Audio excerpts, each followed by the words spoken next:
शिव पुराण का दूसरा अध्याय हमें शिवजी और उनकी महिमा के विस्तार से परिचय कराता है।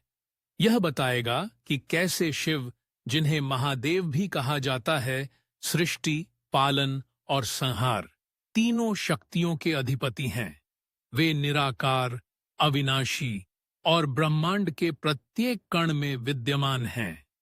इस अध्याय में ऋषि सूतगी बताएंगे कि परमात्मा शिव का चिंतन और भजन संसार के सारे दुखों का नाश करता है और जीवात्मा को मोक्ष की ओर अग्रसर करता है। एक दिन नैमिषारण्य तीर्थ में सभी ऋषि एकत्र होकर सूत जी से प्रश्न करते हैं, हे सूत जी, शिव किस प्रकार प्रकट हुए? उनकी उपासना का क्या महत्व है?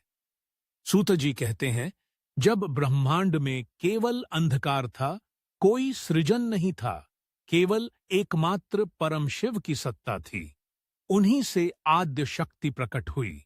शक्ति और शिव के सम्मिलन से ही सृष्टि प्रक्रिया प्रारंभ हुई। शिवजी की आराधना के महान महत्व का उल्लेख करते हुए सूत जी बताते हैं कि किसी भी वरदान या सिद्धि की प्राप्ति के लिए शिव को प्रसन्न करना अत्यंत सरल है। वे भोलेनाथ, सीधे सरल मन वाले देवता, स्वीकार्य भक्ति पर तुरंत प्रसन्न हो जाते हैं।